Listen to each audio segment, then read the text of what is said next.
POD Canyon, back with another. Well, it's not even POD Canyon.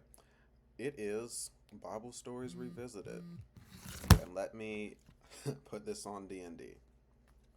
People talking too much for this video. But, anyways, I made a script. You know what I'm saying? I made a little script. So, we about to run this script just so, like, everything that I feel like I need to say, I can put it in here. You already read the title, so y'all know what I'm about to get into. So let's just get straight into it.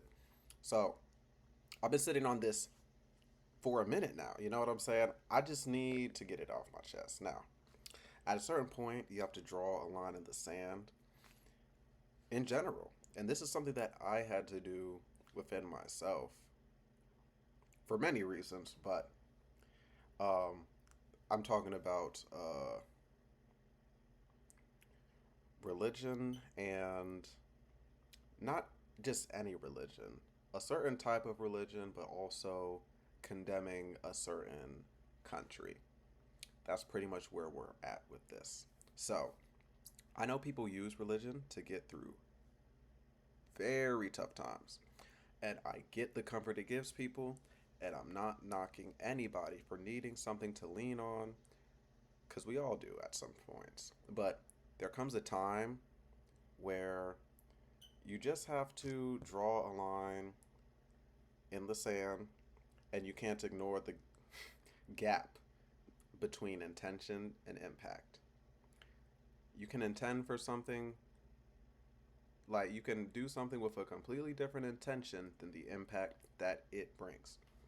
And I really had to face this because you can't sit here and claim you're completely against the genocide happening in Palestine and simultaneously align yourself with with the theology that built the foundation for it.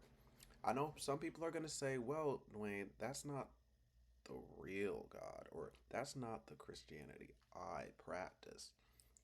And look, I've been in that exact headspace. I know those exact I've said those exact same things just to protect my faith, but at some point, you have to stop playing mind games and face the music. So, when I started deconstructing, at least, I won't say anything for anyone else, but at least for me, uh, I look at all the ways people try to make it make sense, right? Take the movement with the Hebrew Israelites or the Five Percenters, ideologies that talk about the 12 lost tribes, pointing to early African Christian history like Ethiopia, and claiming black people are the true chosen people. Now, look, I see where that impulse come from. When you look at what black folks have been through, people try to make sense of the suffering by saying we're being chastised because we're God's chosen people. It's a coping mechanism for trauma. That's just what it is. You know what I'm saying? And I genuinely, I won't get off the script. If there's something else I need to say, I'll put it at the end. But I feel like I put everything I needed to in this script. So I had to look at this real deep, real deep, especially back when the whole Kyrie Irving situation blew up. He shared a book carrying those same talking points, and immediately it was labeled hateful and anti Semitic. Now, do I see how completely discrediting another group's history can cause harm? Yeah, I definitely get that side of it. But it also showed me the root of the whole issue. Whether it's Christian Zionism or any other group claiming special status, the entire concept of God's chosen people creates a massive superiority complex. The moment you believe the creator of the entire universe picked your group over everyone else, human nature takes over and people get a massive head about it. If you know, you know. And if you actually open the Bible and read it for what it is, God does have favorites. It isn't just this modern, sanitized, Jesus loves everybody equal corporate theology. It is tribal. And when you realize that favoritism is baked into the foundation, you realize why we see the destruction we see today. Now, the other thing that I notice is the massive double standard in power. Just think about it for a second. You can say almost anything about almost any group of people, race, or creed, and life goes on. But the moment you speak on Israel or question that specific narrative, the hammer comes down. Look at Kyrie.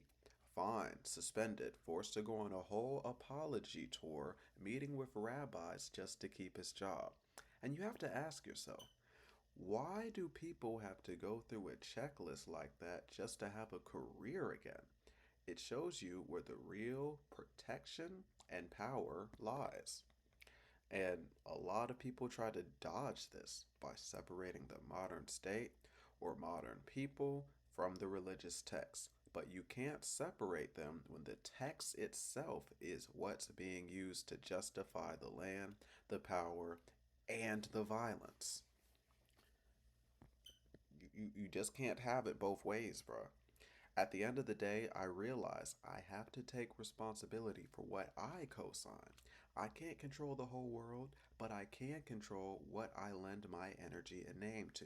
And I refuse to co sign a system or a faith that validates this kind of hierarchy.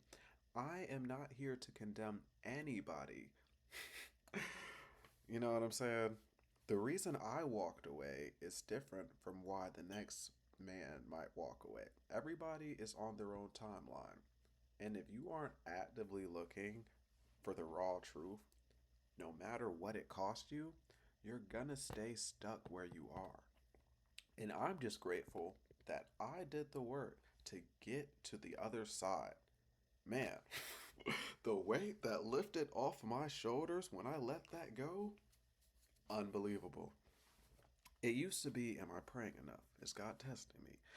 Is this why things are hard for me right now? Just the other day, I walked right into an interview and got it simply because I showed up, did the work, handled my business, no overthinking, no spiritual guilt. I'm just living my life trying to put myself in the best position to do the things that I want to do for as long as I'm on this earth. And I don't have all the answers for how we fix the world, but I know I want to look back at my life and know I stood on what was right, controlled what I could control, and kept it real with myself. Let me know what y'all think in the comments. Hit that like button, subscribe. I might actually because it's easy for me to stay away from this channel, but I might actually try to do consistent videos, this, that, and the third. Maybe not every day, but I feel like me just sharing my perspective, sharing the stuff that I think on this channel. You know what I'm saying? It's worth a shot, and it's like every time I do post on this channel, and I'll notice I'll get another subscriber or a video will do pretty well. I'm like, damn, me not being on this channel is limiting the amount of impact and outreach that I could have for people to genuinely just become a better person. So it's like, hey man, I'm gonna try that. If y'all like the video, y'all know what to do. Like it. If you made it to the end, let me know what you think. Whether you agree, disagree. We here to chop it up. You know what I'm saying. Just be honest. That's all I ask. With that being said, be great, be safe, keep getting into that bag, I guess, and I'll catch you in the next video. Peace.